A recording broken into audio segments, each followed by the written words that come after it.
20-22 साल से आप जो है लघु व्यापारियों का प्रतिनिधित्व कर रहे हैं। अभी कॉरिडोर के ऊपर जो एक प्रशासन की और व्यापारियों की जो बैठक हुई, क्या आप उससे संतुष्ट हैं?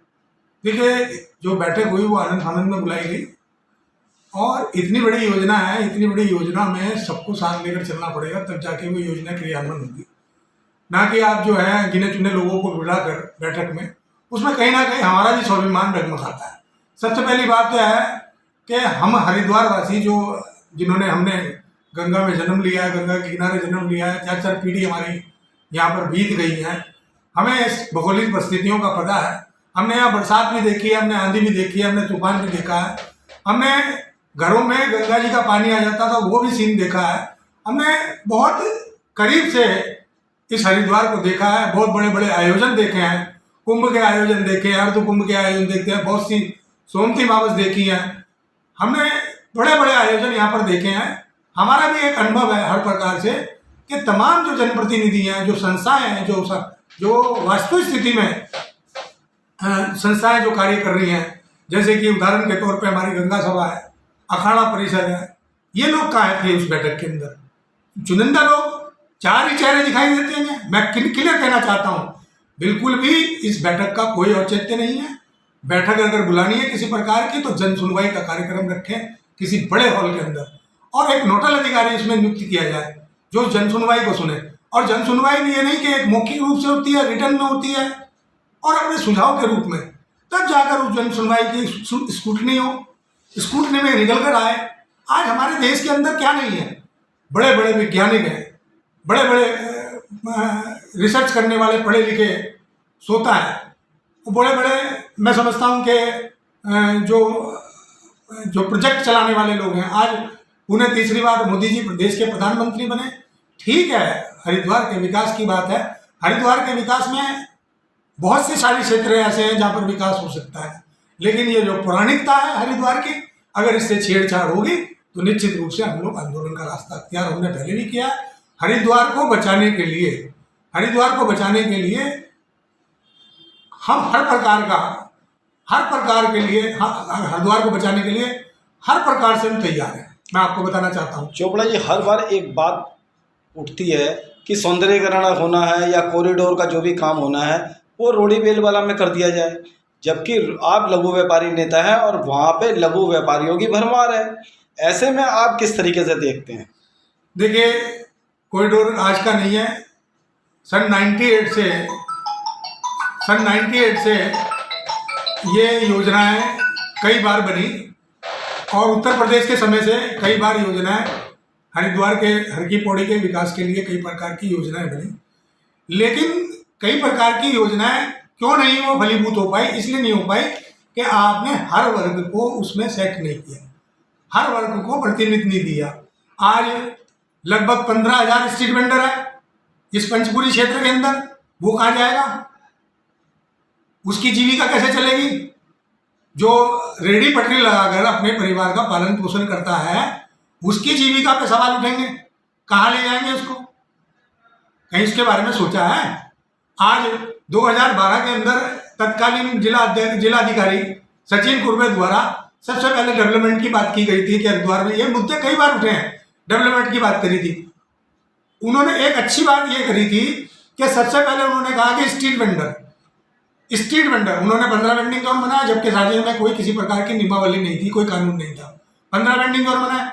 उन्होंने कहा कि आने वाले दिनों में हमारे को इस प्रकार से ढलना होगा, इस प्रकार की आदत डालनी होगी अलग से। आज हम चंडीगढ़ की बात करते हैं, आज हम अन्य क्षेत्रों की बात करते हैं, नगर निगमों की बात करते हैं कि वहाँ पर मॉडल है, एक आदर्श नगर निगम है। यहाँ आदर्श नगर निगम क्यों नहीं बना? आदर्श नगर निगम जब बनेगा, पहले तो आप आदर्श नगर निगम बना लीजिए, चलो कॉरिडोर भी आप बाद में कर लीजिए, मुद्दा आ जाता है। पहले तो आदर्श नगर बना लीजिए, आदर्श सिटी बना लीजिए, कोई ढलना तो पड़ेगा ना, किसी ना किसी चीज को लाना तो पड़ेगा दिखा के। ये नहीं कि आपने जो है खुला बता दिया किसी प्रकार से भी। देखिए, अगर यहाँ की जनता प्रभावित हो रही है किसी प्रकार की, तो भैया आपको उससे पूछना पड़ेगा। ये लोकतंत्र है, ये जनतंत्र है, लोकतंत्र है। लोकतंत्र के अंदर जनता की बात सुनी जाती है और जनता की बात सुनी जाती है, जनता की बात को इग्नोर नहीं किया जाता। मैं तो आपके माध्यम से सीधी सीधी बात कहना चाहता हूँ कि अभी नव निर्वाचित हुए हमारे सांसद श्री देवेंद्र सिंह रावत जी, वो जन सुनवाई करें। वो भारत सरकार के प्रतिनिधि हैं, भारतीय जनता पार्टी के प्रतिनिधि है, सरकार है, और रूलिंग पार्टी के जो सांसद होता है मुख्यमंत्री से कम नहीं होता। मुझे ना बताए किसी प्रकार के भी, मैं जानता हूं कि किस अधिकारी का क्या क्षेत्र होता है और किस जनप्रतिनिधि का क्या क्षेत्र होता है। हमारे विधायक कहाँ है, मदन कौशिक जी, वो जन सुनवाई करें। तमाम जो हमारे जनप्रतिनिधि हैं ये जन सुनवाई का कार्यक्रम करें, ये सरकार को प्रस्ताव बना कर दें, तब सरकार के समझ में आता है या नहीं आता। अभी पोर्ट टैक्सी की बात उठी थी, पोर्ट टैक्सी पे लोगों ने विरोध किया, हमने पोर्ट टैक्सी का मार्ग बताया, आपने उसका सर्वे तक नहीं कराया। आने वाले दिनों में जब जब भी डेवलपमेंट की बात होगी, डेवलपमेंट उसी जगह पे हो सकता है जो खाली क्षेत्र है।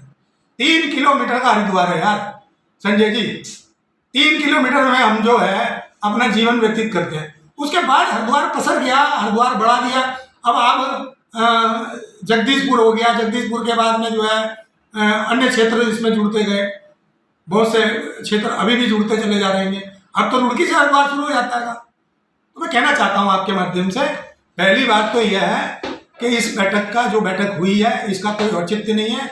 इसमें वास्तविक स्थिति में जो जनता के प्रतिनिधि हैं, जो जन समर्थन की, जो जनता की बात करते हैं, वो स्टेक होल्डर उस बैठक के अंदर नहीं थे, इसलिए उस बैठक का कोई औचित्य नहीं है। अगर कानूनी रूप से उस बैठक को, उसकी कार्रवाई को अगर हमारे पर थोपा जाएगा तो हम कतई उसे बर्दाश्त नहीं करेंगे।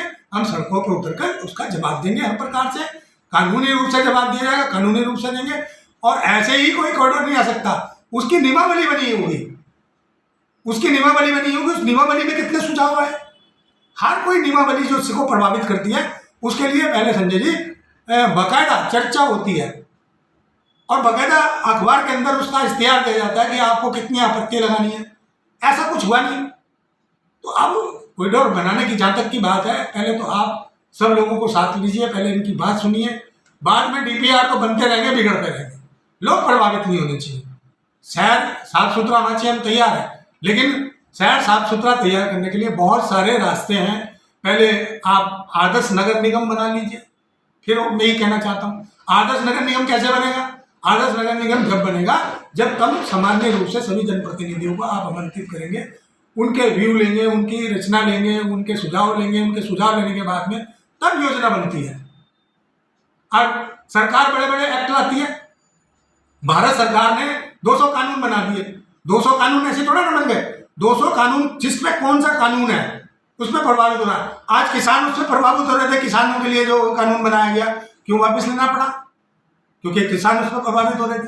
तो मैं कहना चाहता हूँ कोई ऐसी जल्दबाजी ना हो जाए कि आने वाले दिनों में हरिद्वार के अंदर किसी प्रकार का भी कोई एक बेफालतू का किसी प्रकार का लेना एक नहीं देना दो, इस प्रकार का कोई भी वेंडर यहाँ पर खड़ा हो जाए या किसी प्रकार की कोई संरचना रची जा सके। हमारा सीधा सीधा आपके माध्यम से विनम्र निवेदन है कि पहले आप सभी जनप्रतिनिधियों को बुलाइए और उनकी बात सुनिए। पहले आप अपनी बात कहिए, फिर उनकी बात सुनिए। उनकी बात सुनने के बाद में जनता की सुनवाई कीजिए। जनता की सुनवाई कीजिए।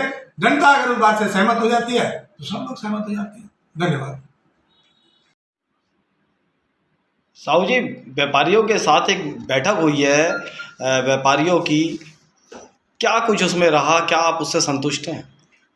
मान्यवर, सबसे पहले मैं आपको चैनल को धन्यवाद देना चाहता हूं कि आपने हरिद्वार के इतने भयंकर ज्वलंत मुद्दे को आज पब्लिक के बीच में ले जाने की अपने चैनल के माध्यम से कोशिश की है।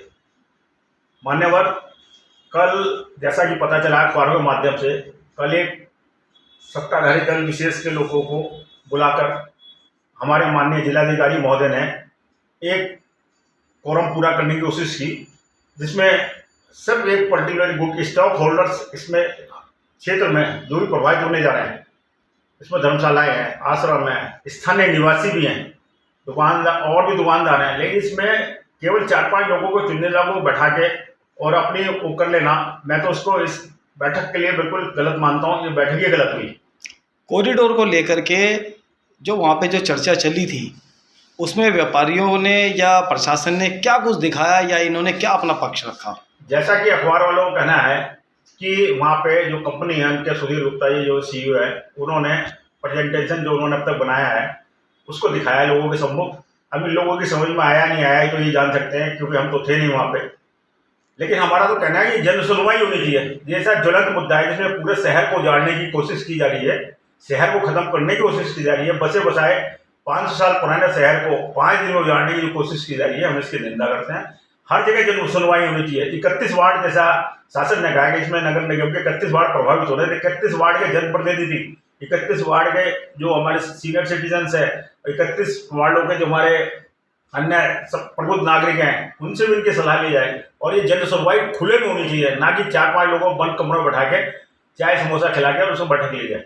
अगर मान लो आपके से कोई सुझाव लिया जाता है तो आपकी तरफ से क्या सुझाव दिया जाएगा? हमारा तो कहना ये है कि हरिद्वार के पौराणिक स्वरूप को बरकरार रखते हुए जितनी सरकारी जमीन है, हरिपुर से लेकर और बैराकी के अंत तक जो कब्जा करा दी गई है विभिन्न उसमें बस्तियों के नाम पे, पार्किंग के नाम पे, बिजली घर के नाम पे, इन सब को समाप्त करके, जैसा कि राधा किशन आयोग जो एक बना था जिसमें दुर्घटना की जांच हुई थी सोती मौत की, ये सारे क्षेत्र खाली रखे जाने की बात थी। अगर ये क्षेत्र आज खाली हो जाए, आज रोडी बेल वाला मीना बाजार सजा दिया गया है, अगर वो सब क्षेत्र खाली हो जाए तो एक भी कुछ करने की जरूरत नहीं है।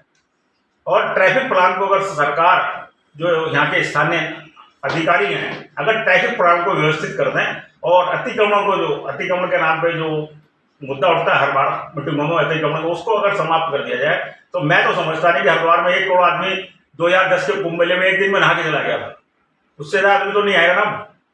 आज भी देख रहे हैं आप कि ट्रैफिक व्यवस्था को अगर सुचारू रूप से कर दें तो कुछ भी करने की जरूरत नहीं है। सरकार का खरबों रुपए जो बचेगा वो विकास से काम आ सकता है। आप देख रहे हैं कि चंडीगढ़ के नीचे मझवाड़े में अवैध बस्तियां बसा दी गई हैं और गंगा नहर के किनारे दोनों तरफ अवैध बस्तियां बसा दी गई हैं। जगह जगह पार्किंग के नाम पे अवैध व्यापार शुरू कर दिए गए हैं, तो उससे हमारा व्यापारी प्रभावित हो रहा है, जो स्थायी दुकानदार है वो प्रभावित हो रहा है। साहू जी, कॉरिडोर बनना चाहिए हरिद्वार में या नहीं? नहीं, बिल्कुल नहीं। कॉरिडोर उजाड़ के नहीं बनना चाहिए, नए जगह को बनाओ, आप नए शहर बसाओ। नजियाबाद वाला रोड है, जो नजियाबाद रोड है, चंडीगढ़ पुल पार करके नहर बनी हुई, उस नहर के दोनों तरफ पक्के घाट बना दो गौरीशंकर तक, फिलहाल टेढ़े पुल तक, और वहाँ नए नए नगर बसा दो, नए नए मॉल बनाओ, नए नए शॉपिंग बनाओ, नया शहर बसाओ ना। अपने आप भी तो दिखाओ कि हमने ये विकास करा, या उजाड़े में विकास होगा, या लोगों के हाथ में जैसे अयोध्या में है, बनारस में, उज्जैन में, जहाँ जहाँ ये काम हुए वहाँ जो लोगों के हाथ में भीख का कटोरा है, ठेलियाँ लगा रहे हैं, जो बड़े बड़े शोरूम वाले भी थे आज वो ठेलियाँ लगा रहे हैं। अपनी जिद को उजाड़ दिया गया, वहाँ के जनप्रतिनिधियों ने बिल्कुल नहीं सुना। इसके लिए जिम्मेदार मैं जनप्रतिनिधियों को मानता हूँ, सांसद हैं, विधायक हैं, मेयर हैं, पार्षद है, वो भी इसके लिए जिम्मेदार हैं कि वो सो रहे हैं। ऐसी कुंभकर्ण नींद में शायद ही कोई शहर सोता होगा। जो शहर उजड़ने की तैयार में बैठा है, कगार में बैठा है, आज वहाँ के जनप्रतिनिधि सो रहे हैं। कैसे जनप्रतिनिधि आएंगे? या तो उनकी मिली भगत है इसमें। ठीक है।